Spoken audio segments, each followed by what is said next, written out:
Ya, meski beberapa hari terakhir pemirsa tensi antara Iran dan juga Israel mereda, namun peluang perang antara kedua negara ini masih terbuka lebar. Bahkan pemimpin Iran Ayatollah Ali Khamenei ini menyatakan sikap tegasnya yang tetap akan menghancurkan Israel dan menyebut apa yang dilakukan oleh Presiden Amerika Serikat Donald Trump justru memperkeruh konflik. Pertanyaannya pemirsa, apakah gencatan senjata antara kedua negara ini akan bertahan lama atau justru sebaliknya kedua negara justru memanfaatkan gencatan senjata sebagai jeda sementara? Kita akan bahas pemirsa bersama dengan narasumber yang akan kami perkenalkan satu persatu. Ini yang pertama di sebelah kanan saya ini sudah hadir pengamat Timur Tengah. Ada Mas Hasibullah Satrawi. Selamat malam Mas Hasib. Malam Mbak Vena. Sehat Mas Hasib? Alhamdulillah segar bugar. Wah mantap. Di sebelah Mas Hasib ini sudah hadir. Sudah lama ya kira saya bisa melihat kehadiran beliau. Ada Mas Khairul Umam, Direktur Pasca Sarjana Hubungan Internasional Universitas Paramadina. Selamat malam Mas Umam. Selamat malam Mbak. Assalamualaikum. Sehat? Alhamdulillah. All good. Oke, selain kedua narasumber ini juga kita sudah terhubung pemirsa melalui sambungan Zoom. Sudah ada Pak Iwan Wiranata Atmaja, mantan Dubes RI di Iran. Assalamualaikum, selamat malam Pak Iwan. Saya tidak bisa dengar. Oke. Saya tidak bisa dengar suara dari TV One. Baik. Kita akan perbaiki komunikasi kita dengan Pak Iwan. Mungkin untuk membuka diskusi kita malam hari ini, saya mau terlebih dahulu ke Mas Umam. Mas Umam, kalau kita lihat situasi kan sudah mereda ya saat ini, gencatan senjata antara Iran dan juga Israel. Tapi pernyataan pidato yang kemudian disampaikan oleh Presiden Iran Ayatollah Ali Khamenei ini nampaknya justru membuat harapan perdamaian yang sebelumnya sempat terbuka malah semakin sempit begitu Mas. Apa yang Anda tangkap dari situasi terbaru saat ini? Iya, memang per hari ini kalau misal kita cermati situasi konflik itu memang masuk pada satu tahap yang kita anggap ini bagian dari stabilitas. Tetapi sekali lagi kalau misal dalam tradisi realisme itu ada stabilitas tapi basisnya dia temporer. Karena memang ada komitmen yang tidak pada tempatnya yang kemudian meletakkan eskalasi itu masih menjadi sesuatu yang sangat mungkin terjadi. Ditambah lagi masih kokohnya kecurigaan ekstrim dan juga akar konflik yang begitu mendalam dalam konteks Iran dan juga Israel. Karena ini basisnya asumsi-asumsi yang terbangun, persepsi-persepsi yang terbangun yang kaitannya dengan existential threat. Okay. Nah oleh karena itu ketika kemudian kemarin terjadi eskalasi, serangan, dan pada titik akhir kemudian masing-masing mengklaim bahwa mereka adalah bagian dari yang menang, maka ini menjadi indikasi kuat bahwa konflik ini akan menjadi laten.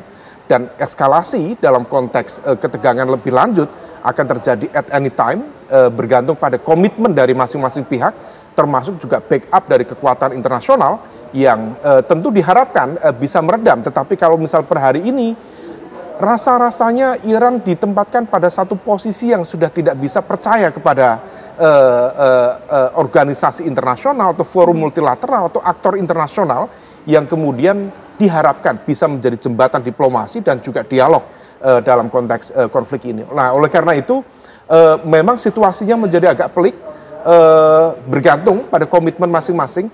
Jika kemudian eskalasi antar pihak ini bisa ditekan dengan moderat, dengan baik, kita harapkan gencatan senjata ini bisa meredam situasi. Tetapi kalau misal kemudian masing-masing pihak kembali melakukan provokasi dan kemudian provokasi itu berlanjut sekali lagi dengan menggunakan instrumen kekuatan militer, saya pikir ini bisa kemana-mana. Nah, saya pikir ini menjadi ujian serius bagi Iran, Israel, dan tentu bagi leadership Amerika Serikat dalam konteks politik global.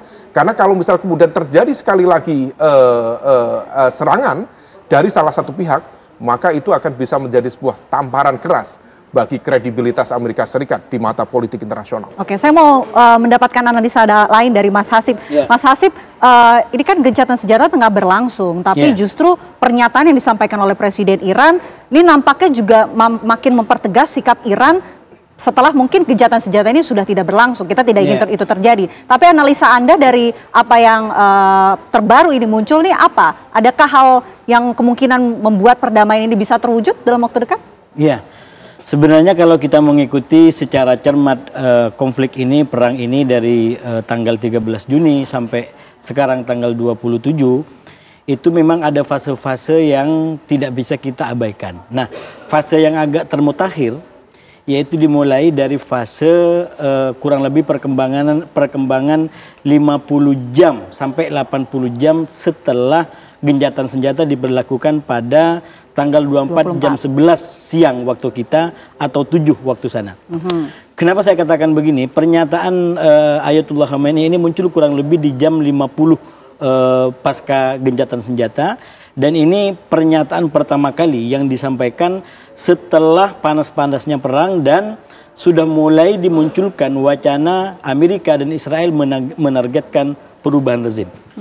Sebelum wacana itu muncul, itu sebenarnya Ayatullah Khamenei masih sering muncul ke publik, tapi setelah mulai ada wacana operasi ini akan mengancam rezim Iran, maka mulai beliau ini jarang menyampaikan statement. Dan baru kemarin persisnya kurang lebih di 50 jam setelah gencatan senjata beliau menyampaikan apa. Nah, oleh karena itu saya melihat setelah 50 jam setelah gencatan senjata dan sampai sekarang 80 jam, kalau dibikin tematik ya, sesuai dengan seleranya TV One, ini kurang lebih temanya menjadi ke depan adalah krisis nuklir Iran the series. Ini beda daripada sebelumnya. Kalau sebelumnya sudah menjadi kisah perang militer secara terbuka dan terbatas, ke depan dalam bacaan saya ini akan betul-betul menjadi sebuah dinamika. Judulnya adalah krisis nuklir Iran the series. Kenapa? Karena dinamika ini akan betul-betul menyedot perhatian banyak orang, menjadi tema dari satu waktu ke waktu yang lain, dan akan menjadi tarik ulur. Kenapa tarik ulur? Terutama bagi Iran, tadi disampaikan oleh Mas Umam. Iran ini saya nyebut dalam beberapa kesempatan 2 kali menjadi korban dari strategi 2 tangannya Trump. Apa itu strategi 2 tangannya Trump? Dari satu kanan dia pakai pendekatan diplomasi, tapi tangan yang lain dia menghajar pakai militer. Pertama nggak diakuin, itulah serangan 13 ya, nggak diakuin, ini Israel sepihak, kami nggak ada hubungan. Lalu kemudian lanjut ketika Trump mengambil opsi melakukan serangan langsung Amerika pada tanggal 22 Juni kemarin. Konteksnya juga sama. Saat itu Iran sudah berunding dengan negara-negara di Eropa. Ada Prancis, ada Inggris, dan perwakilan Eropa langsung yang hadir di situ. Baru selesai berunding, malamnya ternyata Trump sudah ngambil keputusan hajar langsung fasilitas nuklirnya Iran. Jadi itu yang saya bilang korban kedua daripada penggunaan strategi 2 tangan yang dimainkan oleh Trump. Nah, nampaknya Iran sangat hati-hati dan cukup trauma dengan ini semua. Karena itu kalau kita baca perkembangannya, kisaran di antara 50 sampai 80 jam setelah gencatan senjata, misalkan yang terbaru disampaikan oleh Menlu Iran, beliau menyampaikan kita belum komit untuk kembali ke perundingan. Padahal Trump sudah sangat maju mengatakan akan segera kembali pada intinya dari bacaan Anda ini belum komit dengan adanya perundingan tersebut. Oke, saya mau ke Pak Iwan kalau gitu. Pak Iwan, sebagai orang yang pernah memahami tentunya bagaimana karakteristik dari Iran, tentu Anda memahami apa yang terakhir dikatakan statement yang disampaikan oleh Presiden Iran Ayatullah Ali Khamenei. Apakah memang ini juga sudah dikatakan sebagai sikap berikutnya secara tegas disampaikan oleh Presiden Iran bahwa gencatan senjata ini hanya bersifat jeda sementara dan kembali nanti akan kembali memanas begitu situasinya Iran dengan Israel. Bacaan Anda seperti apa? Terima kasih Mbak Pena. Tapi kalau diizinkan, bolehkah saya flashback ke belakang sebentar untuk silakan memahami kenapa kok ada selalu nature of bullying itu terjadi kepada Iran.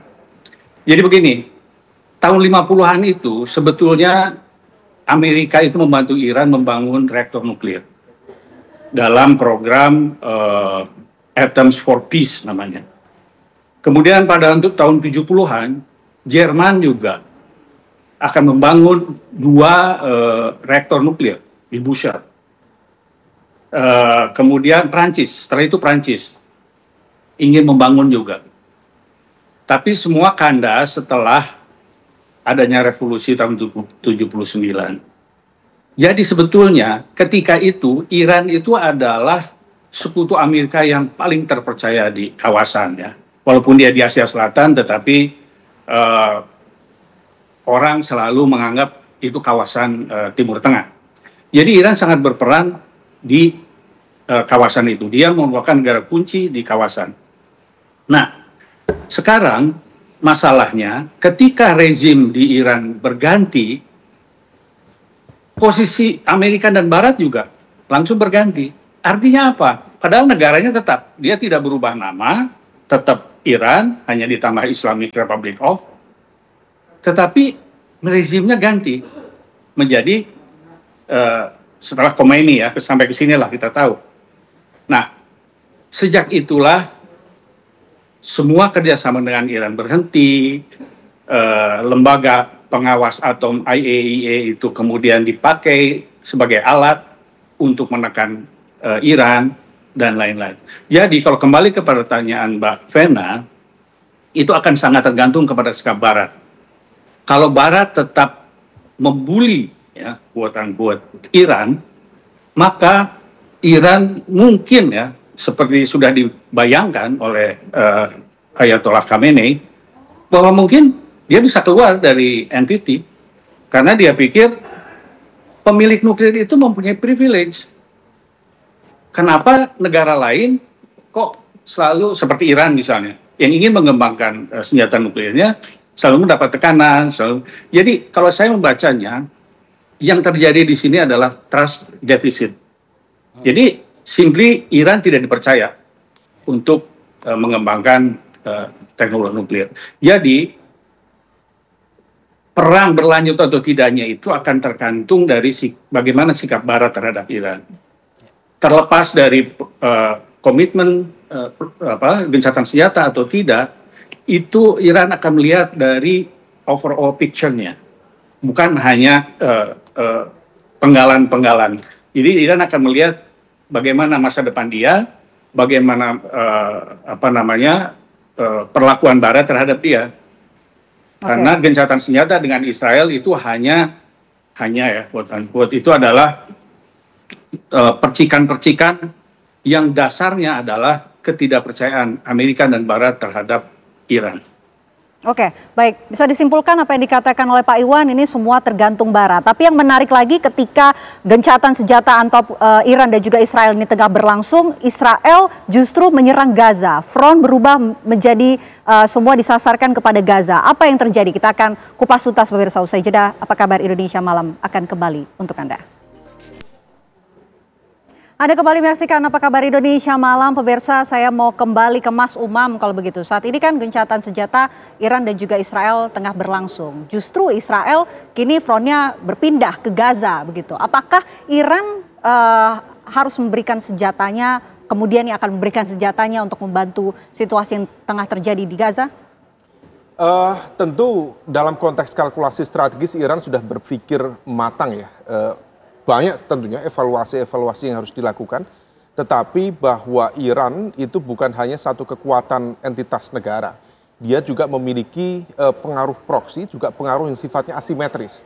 Karena bagaimanapun juga kekuatan-kekuatan seperti Hizbullah, kemudian Houthi dan lain sebagainya, barangkali itu akan kemudian melakukan penguatan seiring dengan eskalasi konflik di wilayah yang kemudian pasti akan dinamis. Kalau misal kemudian Israel bergeser ke Gaza, barangkali itu hanya sifatnya respon sesaat pasca kebijakan ceasefire yang dipromot oleh Amerika Serikat.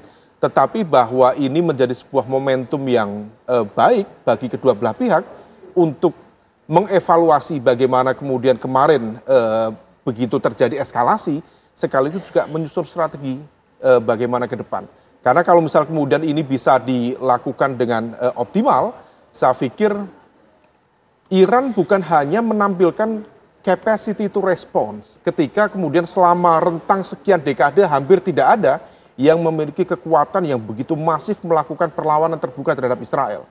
Maka kalau saya ngikuti itu yang disampaikan Kang Hasib, yang dilakukan Iran itu menjadi sebuah pemecah mitos bagi Israel yang selama ini dianggap sebagai unbeatable di region di kawasan Timur Tengah.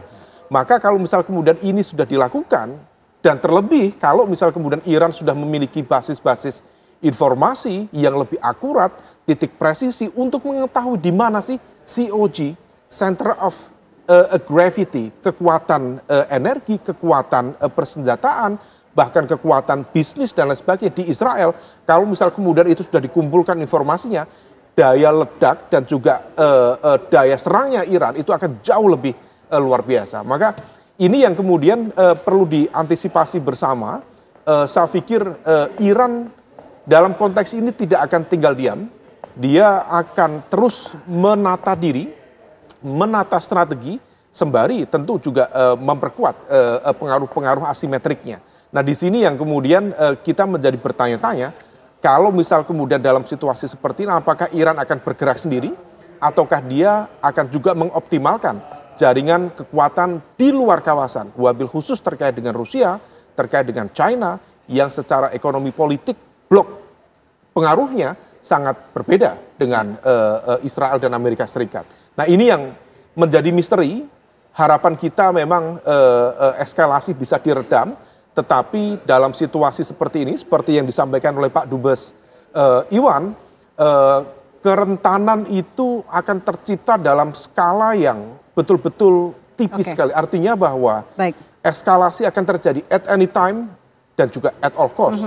Bagi Iran maupun Israel ke depan. Oke, Mas Hasib, sepertinya Israel ini sudah mencium situasi ini sehingga Israel juga membekukan rekening-rekening yang diduga digunakan untuk mendanai aktivitas pelaku teror. Apakah Anda melihat ini sebagai salah satu strategi yang efektif digunakan oleh Israel untuk menutup adanya peluang tersebut? Pelaku teror yang dimaksud siapa ini? Bukannya terorisnya sudah menjadi Israel sendiri sekarang. Jadi ini termanya agak kurang. Jadi konteksnya begini, kalau kita baca ya situasinya sekarang. Israel itu kalau ditanya kenapa dia ke Gaza, sebenarnya dari awal Netanyahu itu sekarang sudah terjebak dengan permainan perangnya sendiri. Untuk bisa eksis sebagai politisi, sebagai penguasa, sekarang Netanyahu harus berperang. Kalau nggak berperang, dia digulung oleh ancaman pidana korupsi yang sudah berjalan di Israel. Karena itu di awal perang ini, Mbak, saya mengatakan ini sebenarnya upaya serangan yang dilakukan oleh Israel untuk mengamankan 4 kepentingannya sekaligus. Yang pertama memenangkan perang di Gaza yang terus berkelanjutan dan dia gagal untuk mengembalikan sandera. Yang kedua menghabisi Iran yang akan menjadi ancaman masa depan. Yang ketiga akan membalikkan opini dalam internal Israel sendiri yang sudah mulai kritis kepada Netanyahu. Dan yang keempat adalah mendapatkan simpati dan empati daripada negara-negara dunia yang mulai kritis kepada Israel gara-gara Gaza. Tapi ternyata setelah genjatan 12 hari, 4 hal ini nggak didapat oleh Netanyahu.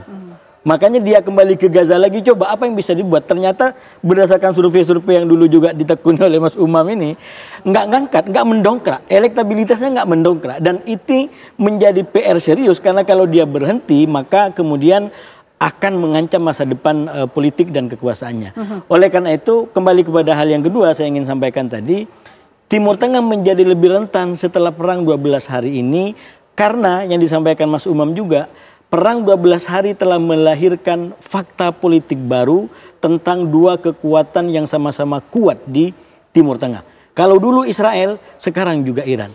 Kalau disambungkan dengan semangatnya Iran yang dari dulu nggak mau menyerang duluan, tapi kalau mau dijual dia akan borong, maka per hari ini kalau Israel menyerang kapan saja, akan terjadi perang besar. Karena Mas Iran Hasib, siap untuk merespon. Kita sudah tangkap apa yang dimaksud oleh Mas Hasib. Karena kita selanjutnya akan mengajak Mas Hasib, Mas Umam, dan juga pemirsa TV One untuk melihat situasi terbaru dari Iran. Sudah ada warga negara Indonesia di Iran, Said Idrus. Assalamualaikum, selamat malam waktu Jakarta. Said Idrus, bagaimana situasi terbaru di sekitar tempat Anda di Iran saat ini? Apakah situasinya juga masih kondusif di tengah gencatan senjata yang tengah berlangsung? Ya, Waalaikumsalam warahmatullahi wabarakatuh. Selamat sore waktu Indonesia. Saat ini saya berada di Kota Qum. Baru saja kita melaksanakan ibadah sholat Jumat di Kota Qum ya. Ibadah sholat Jumat dihadiri oleh ribuan masyarakat Iran, masyarakat Kota Qum dengan penuh hikmat, tanpa ada kekhawatiran, tanpa ada ketakutan. Masyarakat datang untuk melakukan ibadah sholat Jumat berbondong-bondong, dan setelah melakukan ibadah sholat Jumat, mereka mengadakan acara tasyik jenazah para jenderal-jenderal yang telah syahid dalam peperangan Israel ke Amerika, serta masyarakat juga turun ke jalan untuk menyampaikan dukungannya terhadap pemerintahan Iran atas keberhasilan pemerintahan Iran atau kemenangan pemerintahan Iran yang telah berhasil memukul dengan keras atau menampar dengan keras Zionis Israel dan juga membalas dengan begitu kuat Amerika atas serangan yang dilakukan Amerika ke Natanz, Fordo dan juga ke Isfahan. Oke, Said Idrus, bagaimana kemudian respon dari warga Iran saat ini dengan situasi yang tengah berlangsung? Adakah kemudian gelombang yang berbeda bermunculan untuk mendukung adanya gencatan senjata bertahan lama atau justru sebaliknya? Ya, warga Iran dalam peperangan 12 hari ini mungkin menjadi satu anugerah ya buat warga Iran ya, di mana seluruh warga Iran dari setiap golongan dan juga setiap aspek dan juga background perpolitikan saat ini seluruhnya menjadi satu. Saat ini seluruhnya menjadi satu suara. Mereka, masyarakat Iran secara keseluruhan mendukung secara penuh pemerintahan Iran dan juga keputusan-keputusan yang diambil oleh pemerintah maupun militer Iran. Tentu saja masyarakat Iran sangat menghormati dan mematuhi perintah atau dari arahan dari pemimpin tertinggi Islam Iran, yaitu Said Ali Khamenei. Dan di saat yang sama, seperti yang kita ketahui bersama juga, Said Ali Khamenei pada kemarin, hari Rabu tanggal 26 Juni, beliau juga telah menyampaikan pidato pertamanya setelah gencatan senjata. Pidato yang merupakan pidato yang disampaikan oleh Said Ali Khamenei merupakan salah satu dukungan dan juga ucapan selamat dari seorang pemimpin kepada rakyat Iran. Di mana pemimpin tertinggi Republik Islam Iran, Said Ali Khamenei, menyatakan bahwa beliau menyampaikan selamat kepada masyarakat Iran yang telah bersatu padu, satu suara untuk mendukung pemerintah dan juga mendukung militer untuk menampar dan memukul Israel serta Amerika secara keras. Yang kedua, selamat juga.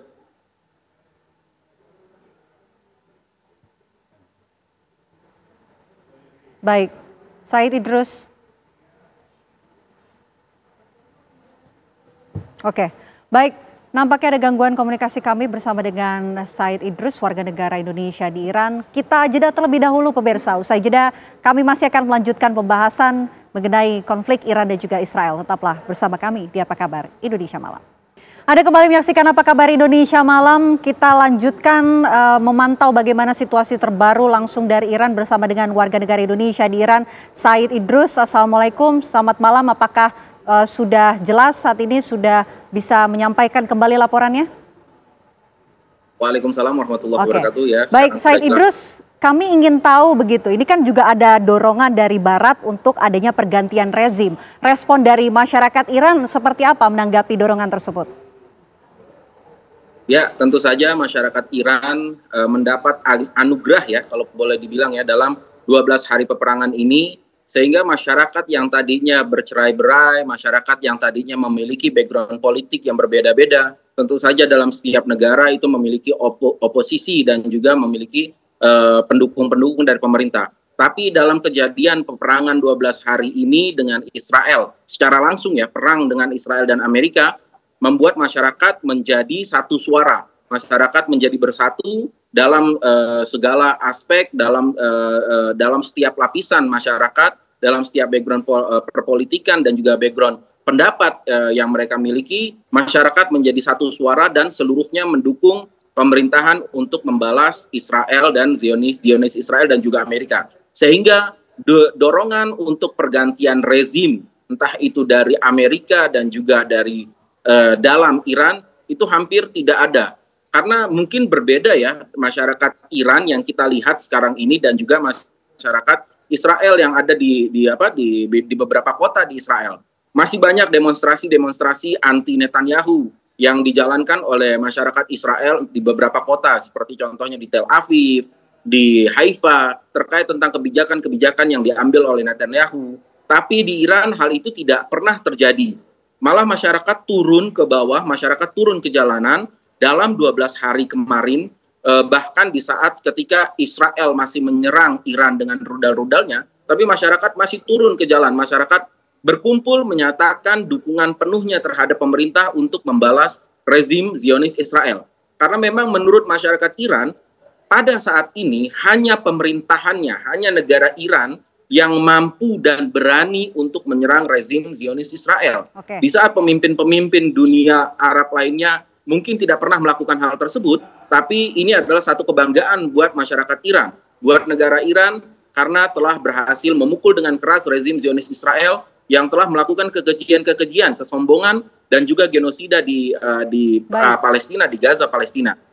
Baik, terima kasih banyak Said Idrus atas laporan Anda langsung dari Iran. Tetap jaga kesehatan dan juga keselamatan Anda. Assalamualaikum warahmatullahi wabarakatuh.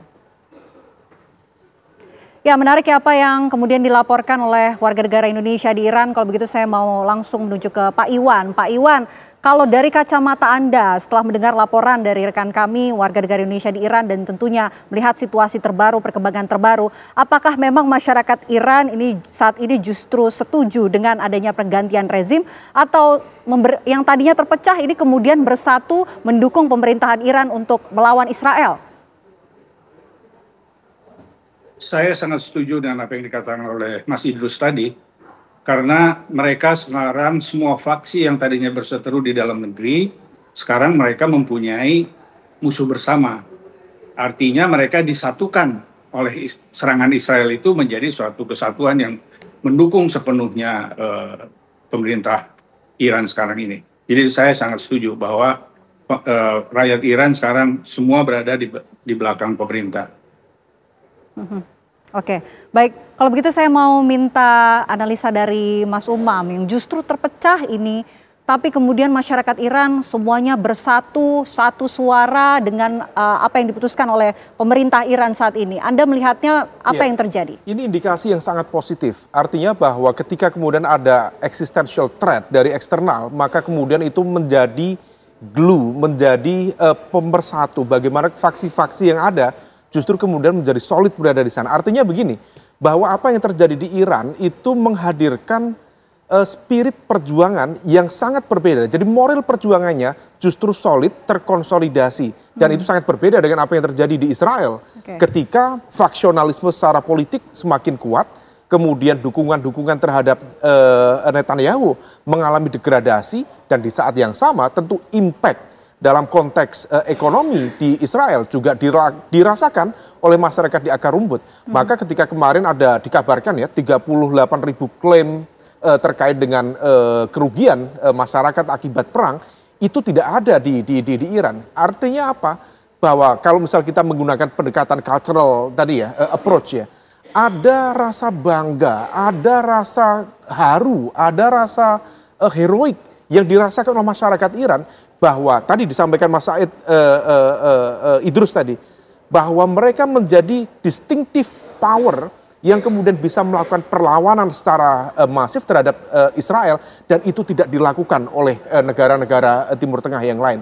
Sekaligus ini juga menjadi sebuah fakta ironi di dunia Islam, bahwa ketika kemudian semua pihak stand up, berdiri, berhadapan-hadapan dengan narasi yang selama ini dikembangkan oleh Zionis, tetapi dalam konteks praksis actionnya, man of action, the only one per hari ini adalah Iran, bukan negara-negara yang mengklaim sebagai bagian dari kelompok yang sangat dekat secara ajaran, secara akidah juga sangat dekat, tetapi fakta politiknya seperti itu. Dan ini kalau misal kemudian ini berlanjut, ini menjadi moral story yang sangat kuat bagi Iran, dan ini akan menjadi medan perjuangan yang akan jauh lebih solid untuk berhadapan jika ada eskalasi yang lebih masif ke depan. Oke, Mas Hasib, ada analisa lain?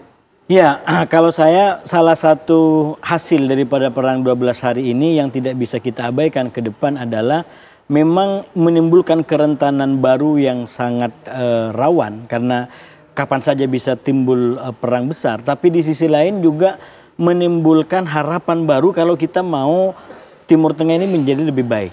Yaitu bahwa dengan adanya kerentanan kuat gara-gara ada dua negara sama-sama kuat ini, maka ada peluang bagaimana kita mengubah pola kehidupan perdamaian di Timur Tengah yang selama ini dengan semangat satu negara menguasai negara-negara yang lain, sekarang dibangun kesadaran bahwa perdamaian itu bukan karena takut.